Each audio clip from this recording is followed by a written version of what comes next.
I did not take the earrings. I have never opened that jewelry box. Emotion would only confirm what they already believed. That means nothing. You could have hidden them. People like you are... My name is Amara Osei. I am 32 years old, and for the past 3 years I have cleaned other people's homes for a living. Not because I have no education. I have a degree in accounting from the University of Ghana, first-class honors, the kind of result that makes your mother cry happy tears at graduation. I have a professional certificate in financial forensics that took me 2 years of night classes to earn while working double shifts. I know how to read a balance sheet the way some people read a novel. Finding the story hiding between the numbers, seeing what someone tried to bury.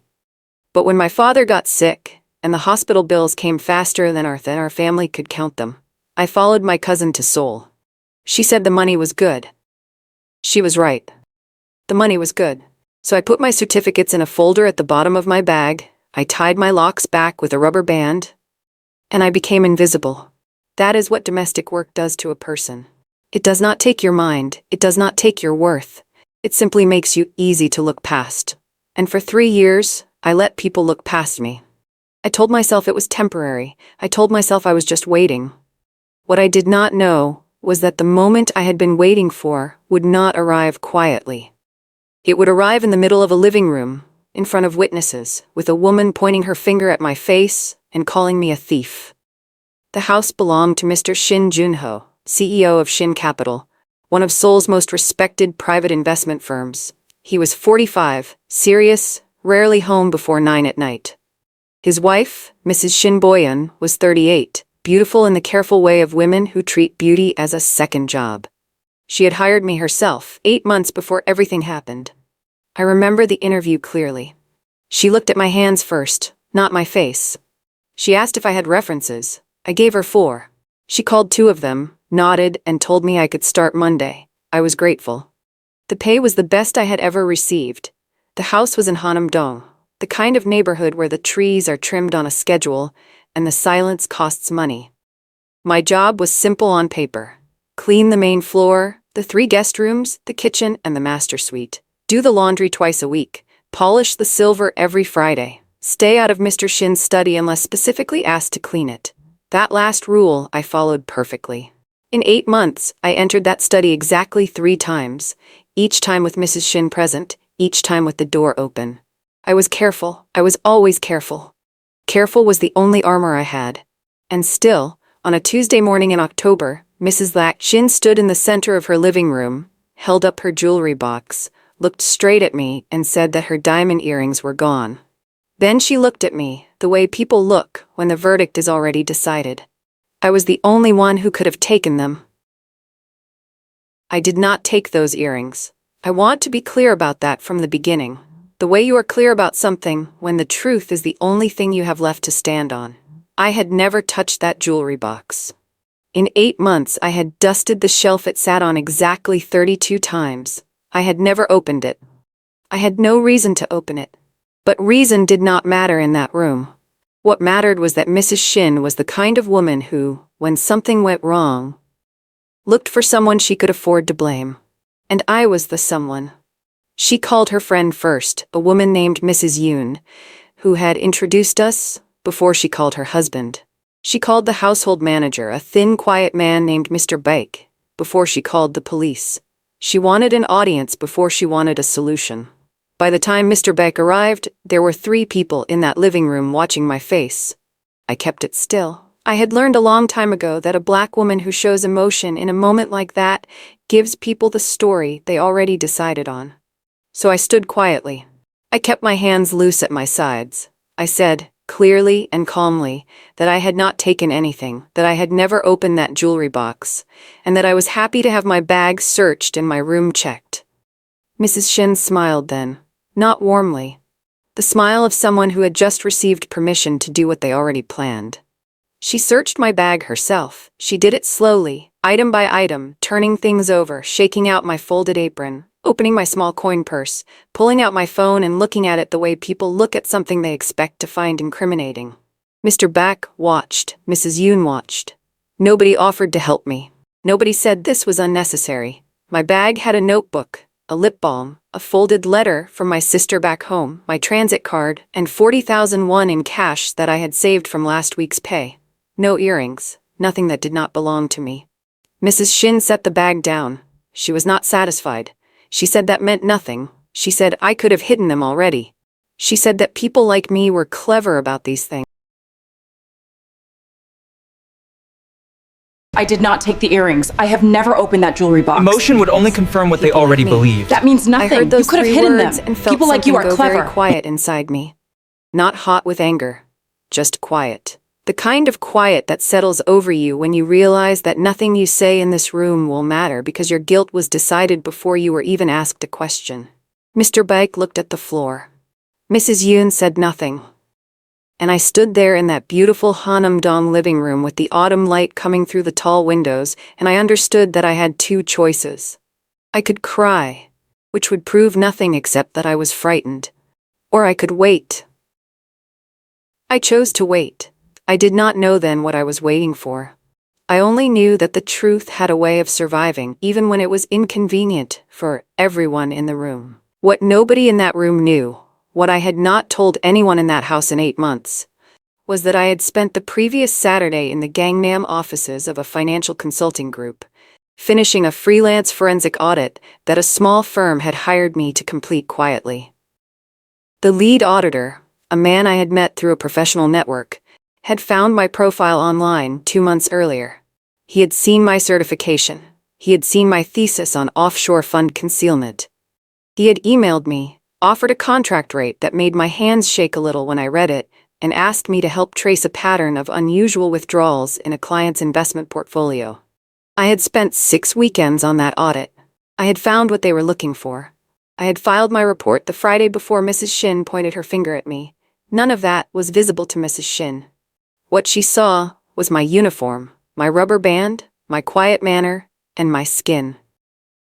She did not see the folder at the bottom of my bag. She did not see the encrypted file on my phone.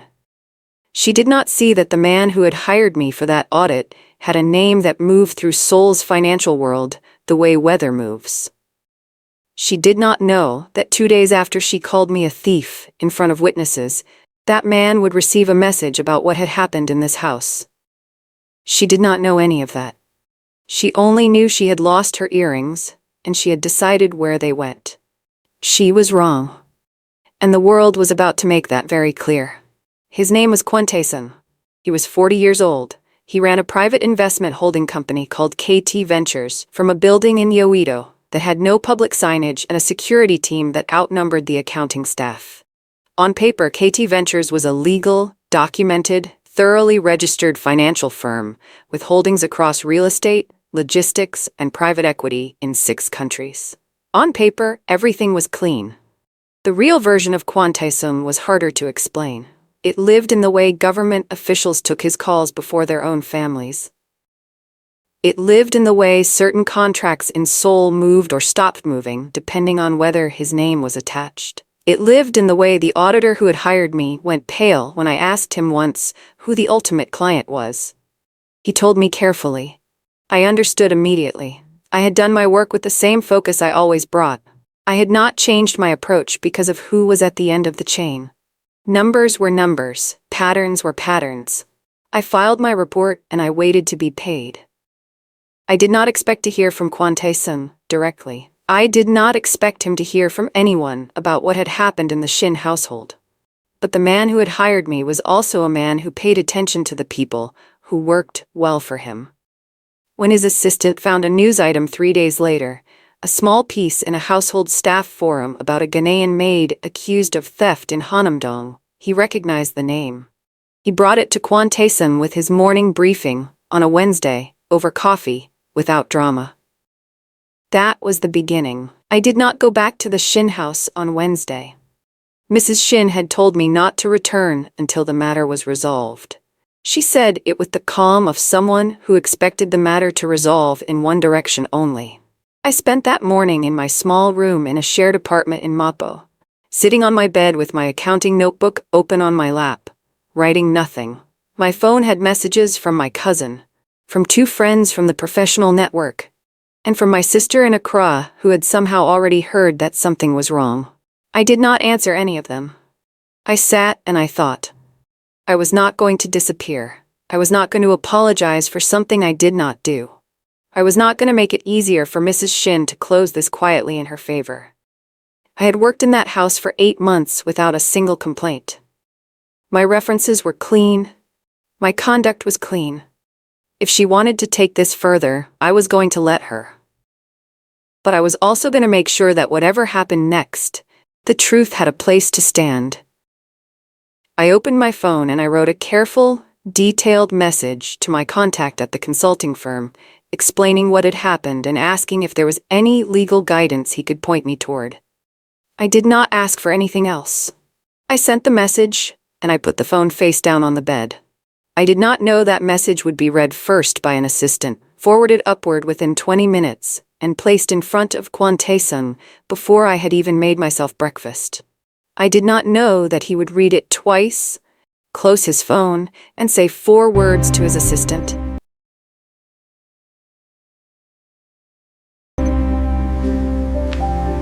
Kwon Tae-sung's team was thorough. I know this because I found out later, in pieces, what they had done in the 48 hours after he read my message. They pulled the Shin household employment records, which were not private. They spoke to Mr. Baek, who told them exactly what had happened in the living room, in the quiet, honest way of a man who had felt uncomfortable since Tuesday but had not known what to do about it. They checked the household security camera logs, which Mrs. Shin had not thought about because she had been focused on the jewelry box, not the wider picture. Those cameras showed every room I had access to, and the timestamps showed clearly where I had been and when. At no point in 8 months did any footage show me near the master suite jewelry corner, when I was not cleaning in plain view with the door open. The cameras also showed something else, something that had nothing to do with me. Kwon Tae-sung's people found it on a Thursday morning and brought it to him without comment. He sat with it for a while. Then he called his lawyer. His lawyer called a second lawyer. The second lawyer made a quiet call to someone with connections to the Shin household's own financial arrangements. What they found at the end of that call was not about earrings. It was not even about me.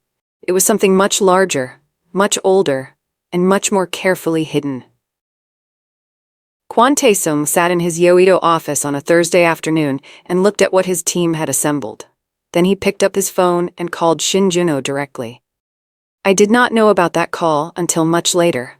What I knew on Thursday was that Mrs. Shin's lawyer had sent a formal letter to my address, stating that the matter of the missing jewelry was being escalated and that I should expect to be contacted by investigators. I read it sitting on the edge of my bed, and I felt the fear move through me the way cold water moves, fast and thorough. This was no longer a living room accusation. This was paperwork. Paperwork had weight. Paperwork moved toward consequences. I called my contact at the consulting firm. His assistant told me he was in a meeting. I waited an hour and called again. This time he answered. He sounded different from usual, careful in a way he had not been careful before. He told me not to worry about the lawyer's letter. He told me that the situation was being looked into from a different angle. He told me to stay home and wait. I asked him what that meant. He was quiet for a moment. Then he said, "The person who retained your audit services has taken a personal interest in making sure the facts are established correctly." I did not fully understand what that meant. I understood the word personal. I understood the weight behind it. I thanked him, put the phone down, and looked at the ceiling of my small room for a long time. Outside, Seoul moved through its Thursday without any awareness that somewhere in Yoido, a man who collected information the way other people collect furniture was reading a file that had started with my name and ended somewhere entirely unexpected. The earrings turned up on Friday morning, not in my room, not in my bag, in the pocket of a coat hanging in the Shin household's entrance closet. A coat that belonged to Mrs. Shin's younger sister, Chaeyeon, who had visited the previous weekend and left in a hurry Sunday afternoon. Mrs. Shin had not mentioned the sister's visit to anyone when she made her accusations on Tuesday. Mrs. Shin had not mentioned that Chaeyeon had a history, known within the family, of taking small things without asking, the kind of habit that families manage quietly because naming it out loud costs more than the things themselves. Kwantesung's people did not find the earrings by searching the coat. They found them because the household camera footage showed Cheon in the entrance area on Sunday afternoon, opening the jewelry box she had carried downstairs for reasons that were visible on the recording and required no interpretation. They did not call the police. She was always compliant. But her sister, I saw her near They the did not display call case Mrs. just Shin before first. midnight. They sent the footage, cleanly clipped and time-stamped, to Shin Junho's personal phone at 7 in the morning on Friday, with a single line of text. Before any further action is taken regarding your employee Amara Osei, you may want to review this. Shin Junho watched it twice. He called his wife immediately after. I was not in that conversation. I do not need to have been. I know what the truth sounds like when it finally lands in a room that has been full of lies, because I felt the echo of it from across the city. Mr. Shin called me himself, not his lawyer, not Mr. Bake, him. It was Friday afternoon. I was at my kitchen table going through job listings, making myself do something useful rather than sit with the anxiety. When his name appeared on my screen, I did not move for 3 full seconds. Then I answered. He did not ease into it. He said he had seen the footage. He said the earrings had been located. He said the accusation that had been made against me was incorrect, and that he was sorry for how the week had gone. He said the word sorry clearly. Not quickly, not as a prelude to something else. He said it like a man who understood that some things require being said properly. I held the phone and said nothing for a moment. Then I said thank you for calling. He said he would like me to return to work on Monday if I was willing. He said my position was secure and my pay for the week would not be docked. I said I would think about it. He said that was fair. We ended the call. I put the phone on the table and sat very still. I was not crying. I was not celebrating. I was feeling the specific strange weight of being proven right in a situation where being proven right does not return the days you lost or the sleep or the feeling of standing in a room while someone pointed at you and the air held everyone's belief against you. The truth had arrived. It had taken 4 days. Those 4 days cost something I have not yet found a name for. I went back on Monday. I want to explain why, because it would be easy to assume I went back because I had no choice. That is not why. I went back because leaving would have meant that Mrs. Shin's accusation had changed the shape of my life, and I refused to let it. I tied my locks back the same way I always did. I took the same bus. I walked through the same gate at 8 in the morning, and Mr. Back met me at the door with a small nod that carried everything he had not said the previous week. I nodded back. Mrs. Shin was not home when I arrived. She did not return until afternoon.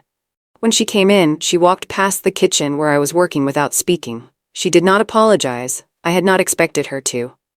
Women like Mrs. Shin do not apologize to women like me. They simply redistribute the silence and expect it to function as resolution. I did not make it easy or difficult. I finished the kitchen. I cleaned the guest rooms. I folded the laundry. I did every part of my job the same way I had always done it, carefully and completely, because my work had never been the problem, and I was not going to let her make it one now. What I did not know as I moved through that house on Monday was that my name had already moved through other rooms. Rooms I had never entered, rooms in Yeouido, and one conversation in particular that had not finished the way the week had finished. Kwon Tae-sung had seen the footage. He had also seen the audit report I had filed, and he had started asking questions about Shin Junho that had nothing to do with earrings. The audit I had completed was for a pattern of unusual withdrawals in what I had been told was a mid-sized private portfolio. I had not been given the client name. That was standard. I had been given the numbers and asked to find the pattern. I found it in 11 days. The withdrawals followed a structure I had seen described in one of my forensic finance textbooks, a layering method, moving funds through a series of intermediary accounts in a way that made the origin difficult to trace. The amounts were not small.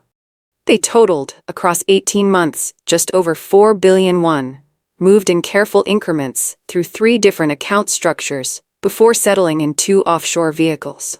I had written my report clearly. I had named the method, mapped the timeline, and flagged the offshore accounts by registration number without speculating on ownership. That was my job. I did it, and I filed it, and I moved on. What I did not know was that one of the account registration numbers I had flagged belonged to a structure that Kwon Tae-sung's own team had been watching for different reasons for the better part of a year. When his analyst cross-referenced my report with their internal files, the overlap was immediate and obvious. My audit had not just traced a pattern, it had, without knowing it, mapped the outer edge of something much larger. Something that connected to Shin Jin-ho's firm in a way that Shin Jin-ho had worked very hard to make invisible. Kwon Tae-sung read the cross-reference on a Sunday evening. He called his lead analyst at home. He asked one question. Is Shin Capital exposed? The answer came back in less than an hour, significantly. I need to stop here and ask you something.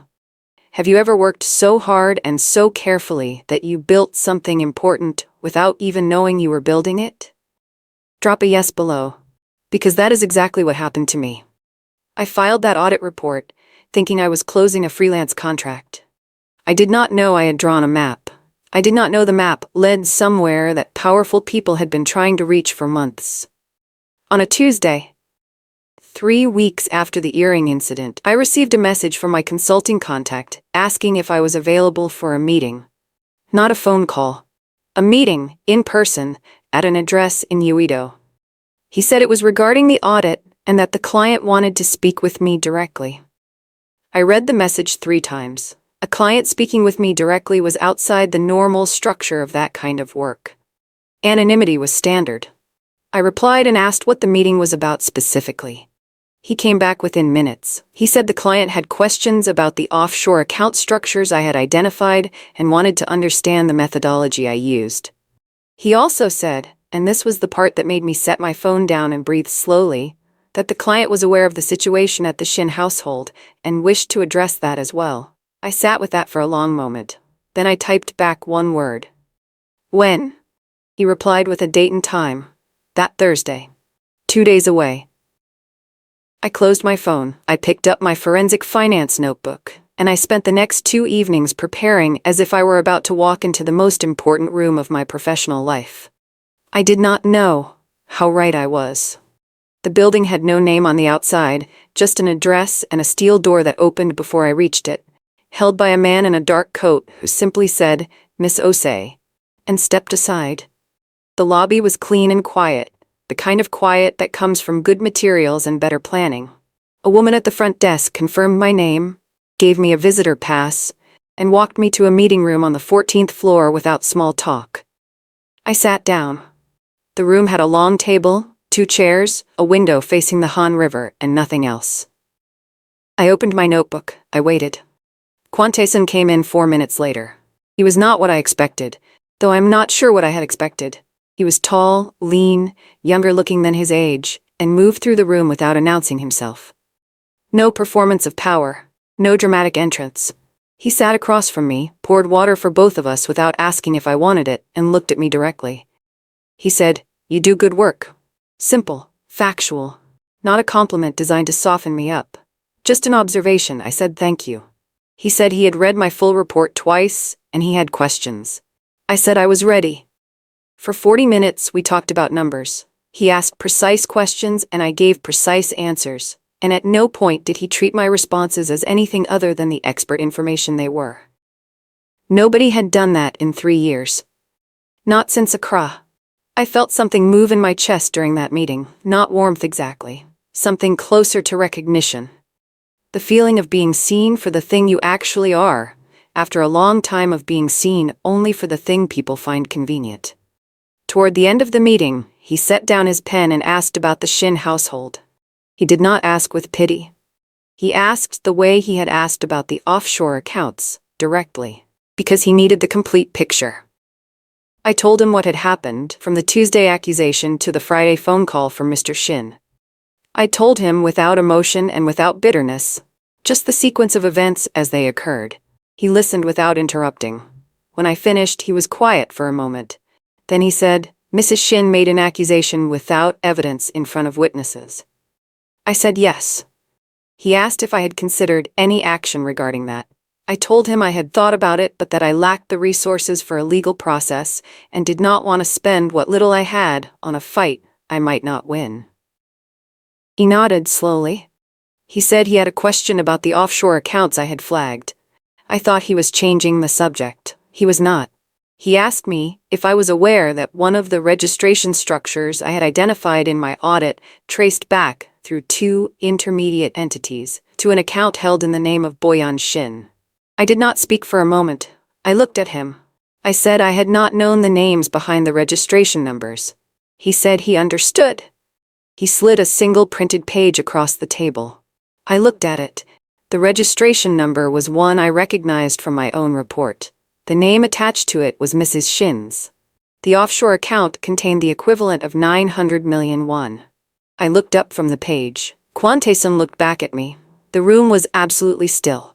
He explained it calmly, the way he explained everything. The withdrawals I had traced in the audit were not, as I had been led to believe, from a general client portfolio. They were from Shin Capital itself. Funds moved from the firm's investment accounts, layered through intermediaries, and placed into offshore vehicles. The structure was sophisticated. It had been built carefully over 18 months, and one of the offshore accounts, the second vehicle, was registered to Mrs. Befele Shin personally through a shell company incorporated in a Southeast Asian jurisdiction. Mr. Shin had not known. His own financial compliance officer had not flagged it because the layering had been designed to pass standard internal review. It had only appeared through the kind of forensic mapping that required looking at the pattern of movement rather than the individual transactions. That was exactly what I had done, not because I was looking for it, because that was what good forensic work looked like. Kwon Tae-sung said that his own team had been watching the outer edges of this structure because it intersected with a separate matter they were investigating. My report had connected the pieces they were missing. He said this quietly, without theater. I sat with the information. I thought about Mrs. Shin in her living room, holding her jewelry box, looking at me. I thought about the word thief hanging in the air between us. I thought about the 4 days I had spent in my small room, afraid of paperwork. And I thought about the 900 million won sitting in an offshore account with her name on it. I said nothing. I waited to understand what he was about to say next. He told me he intended to bring the financial matter to Mr. Shin directly. He said his firm had a professional obligation to report what had been found, given that the structure intersected with the matter his team had been investigating. He said that the report he filed would include a clear citation of the forensic audit that identified the critical account structures. He said my name would appear on that citation, not as a maid, not as a household employee, but as a certified forensic accountant whose work had been instrumental. He asked if I had any objection to that. I told him I had no objection. He nodded. Then he asked one more question. He said that in his experience, when situations like this resolved, the person who had been wrongly accused often faced a choice. They could accept a quiet resolution, a private apology, perhaps some financial arrangement that made the problem disappear. Or they could allow the full picture to emerge and let consequences land where they belonged. He asked me which I preferred. I looked at him across the table. I thought about my father's hospital bills. I thought about my certificates in the folder at the bottom of my bag. I thought about standing in that living room with 3 people watching my face and Mrs. Shin using the words "people like me." I told him I preferred the full picture. Something shifted in his expression. Not surprise. Something closer to respect. He picked up his pen and made a note. He stood and extended his hand. I stood and shook it. He said his team would be in touch within the week. He walked out. I stood at the window for a moment, looking at the Han River below, and felt something I had not felt in 3 years. The particular quiet confidence of a person who is standing exactly where they are supposed to be. Kwon Tae-sung's meeting with Shin Junho took place on a Friday morning. I was not there. I found out what happened through my consulting contact, who told me in careful pieces over 2 phone calls that weekend. Kwon Tae-sung had requested the meeting under the pretext of a general investment discussion. He had brought one other person, his lead financial analyst. Mr. Shin had brought his deputy and his in-house counsel. The meeting began as business meetings in those circles always begin. Pleasantries, tea, the performance of mutual respect. Then Kwon Tae-sung placed a folder on the table. The folder contained my audit report, his team's cross-referenced findings, the offshore account registration documents, and a single page showing the movement of funds from Shin Capital accounts through to the vehicle registered to Mrs. Shin. Mr. Shin's in-house counsel looked at it first. He asked for a moment and stepped outside. He was gone for 11 minutes. When he came back, the pleasantries were finished. Mr. Shin sat with the folder in front of him and did not speak for a long time. Kwon Tae-sung said nothing and waited, because he understood that silence was sometimes the most powerful thing in a room. When Mr. Shin finally spoke, he asked one question. He asked who had done the forensic trace. Kwon Tae-sung said the name of the certified forensic accountant whose audit had mapped the account structure. He said it clearly. Amara Osei. Mr. Shin looked up from the folder. His in-house counsel went very still, because the name Kwon Tae-sung had just said was the same name that Mrs. Shin had, 3 weeks earlier, publicly accused of theft. This is the part of the story where I want you to pause, because I know some of you have been that person. The one who was accused, overlooked, or dismissed by someone who looked right through you. Drop a comment if you have ever been underestimated by someone who had no idea what they were dealing with. What happened next in that conference room happened without me in it. And yet it happened entirely because of me. Because of work I had done carefully and honestly. Because of a mind I had refused to abandon even when the world treated me as if I had no mind worth considering. Mr. Shin asked to see the full audit documentation. Kwon Tae-sung's analyst produced it. Mr. Shin spent 20 minutes reading it with his counsel. The methodology was clean. The findings were documented with the kind of precision that removes all room for argument. At the end of 20 minutes, Mr. Shin closed the folder. He told his counsel to clear his afternoon. He told his deputy to leave the room. He sat alone with Kwon Tae-sung and asked what resolution was expected. Kwon Tae-sung said 2 things. First, the financial matter would need to be reported to the appropriate regulatory authority. He said this was not negotiable and not personal. It was simply the obligation that came with the findings. Mr. Shin accepted this without argument. Then Kwon Tae-sung said the second thing. He said that the forensic accountant whose work had uncovered this structure had been wrongly accused of theft in Mr. Shin's own home 3 weeks prior, and that the record of that accusation should be formally corrected in a way that protected her professional standing. Mr. Shin said yes immediately, without hesitation, without being asked twice. Mrs. Shin left the Hanamdong house on a Wednesday. I know this because I was there working in the kitchen when the car came for her. She had 2 suitcases and a coat. She walked past the kitchen door without looking in. I did not watch her go. I kept my hands in the sink the way I had kept them in the sink through every difficult thing in that house, steady and focused, because the work did not stop, because the drama did. Mr. Baek told me afterward, quietly, that she had gone to stay with family while the legal matters were arranged. He said it the way people say things when they know more than they are allowed to share. I thanked him and did not ask more. Later that week, a letter arrived at my apartment. It was on Shin Capital headed paper, and it was signed by Mr. Shin personally. It stated formally that the allegation made against me on the 4th of October was unfounded and had been disproven by security footage and independent evidence. It stated that my professional conduct during my time in the Shin household had been without fault. It stated that this letter could be used for any professional or legal purpose I required. I read it twice. I folded it carefully and put it in the folder at the bottom of my bag with my certificates. I sat on my bed for a while after that. My phone had a message from my sister asking how I was. I called her instead of replying. When she answered, I told her I was well. She did not believe me immediately, because she knows my voice. Then I told her I was truly well. She said she could hear it. She was right. Something had changed. Something had settled. Kwon Tae-sung's firm filed its regulatory report on a Thursday.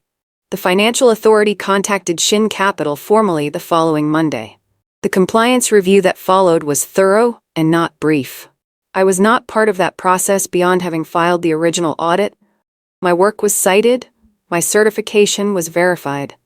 I was contacted once by a regulatory officer who asked me to confirm 2 methodological points in my report. I confirmed them.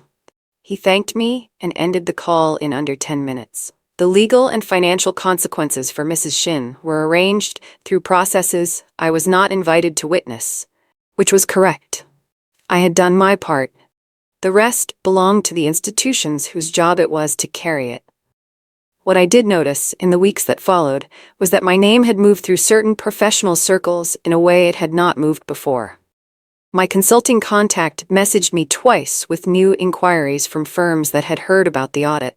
A forensic finance network I belonged to online saw my membership activity go from invisible to noticed. A recruitment firm sent me an unsolicited message about a position I had not applied for. I replied to some of these carefully. The way you approach a door you have been standing outside for a long time without being sure it would open. I did not rush. I had learned that rushing was for people who had not yet understood that the right thing, arrived at through honest work, did not need to be chased. It came at its own pace, and when it came, it stayed. Kwon Tae-sung called me directly, for the first time, on a Saturday morning, 3 weeks after the regulatory filing. I was at the market near my apartment buying tomatoes when the phone rang, and I saw the number I now recognized. I stepped to the side of the market aisle and answered. He asked if I had a few minutes. I said yes. He told me that his firm was expanding its internal forensic compliance function, and that they were looking for someone to lead it. He said the role had been approved the previous week. He said he was calling me before the position was formally listed because he wanted to ask if I was interested before anyone else was considered. I stood in the market with tomatoes in one hand and my phone in the other, and I was quiet for a moment. He waited without filling the silence. I asked what the role involved. He told me, specifically and completely, the way he told me everything. When he finished, I asked about the compensation. He told me that too. It was more than I had earned in any single year of my life. I asked if I could have until Monday to respond. He said of course. I thanked him. He said, Miss Osei, your audit held up under review by 3 separate expert analysts. The work you did under conditions that would have made many people walk away was exceptional. Whatever you decide, that record stands. We ended the call. I bought my tomatoes, I walked home. I sat at my kitchen table and I wrote a list with 2 columns, the way I always think through decisions. I did not need to finish the list. By the time I reached the 3rd item, I already knew. I called my mother that evening. She was in Accra, in the house I grew up in, and when she picked up, I could hear the television in the background and the sound of rain on the roof, the way it rains there in October, heavy and certain. I told her everything from the beginning, the accusation, the days waiting in my room, the meeting in Yeouido, the letter from Mr. Shin, the phone call from Kwon Tae-sung that morning at the market. She listened without speaking, which was not her usual way, and I understood that the silence meant she was holding something carefully. When I finished, she said, in Twi, that she had always known the folder at the bottom of my bag would open the right door. She said my father, even in his sickness, had said the same thing when I told him I was going to Seoul, that the work would find its way. I did not cry on that call. I held the phone very close and listened to the rain through the line, and I felt the specific, deep feeling of a person who has carried something heavy across a long distance and has finally found solid ground to set it down on. I told her I had decided to say yes on Monday. She said she knew I would. She asked when I would come home for a visit. I told her soon, and this time I meant it in a way I had not been able to mean it for 3 years, because soon was no longer dependent on money I did not have or a stability I could not count on. Soon was a real thing now. A date I could plan. We talked for another hour about nothing important, and it was the best conversation I had in a long time. I started at KT Ventures on the first Monday of November. I wore a good coat. I took a different bus from the one that went to Hanamdong. I walked into the building with no name on the outside, and the woman at the front desk said, "Good morning, Miss Osei, welcome," and handed me a permanent access card. My name was already on it. I stood in the elevator going up and looked at the card and thought about the rubber band I used to use for my locks because it was practical. I still tied my locks back. But now I chose how. My office was on the 12th floor with a window that caught the morning light across the river. My desk had a computer, a phone, 2 pens, and a blank notebook. I sat down and opened the notebook to the first page. Kwon Tae-sung stopped at my door once that morning, briefly, to say that the first compliance brief would be on my desk by noon and to let his assistant know if I needed anything before then. He did not linger. He did not perform anything. He simply acknowledged me as someone who had work to do and left me to do it. That was all I had ever needed from anyone. Mrs. Shin's legal proceedings were ongoing. My name had been formally cleared in writing, and the letter lived in my bag alongside my certificates. The audit I had filed was now cited in a regulatory case that would take months to resolve. None of that required anything further from me. What required things from me was the notebook, the morning light, and the work waiting on my desk. I opened my pen. I began. If this story found you, share it with someone who has been made to feel small in a room that was not ready for their size. Their moment is coming, and when it does, it will not ask anyone's permission.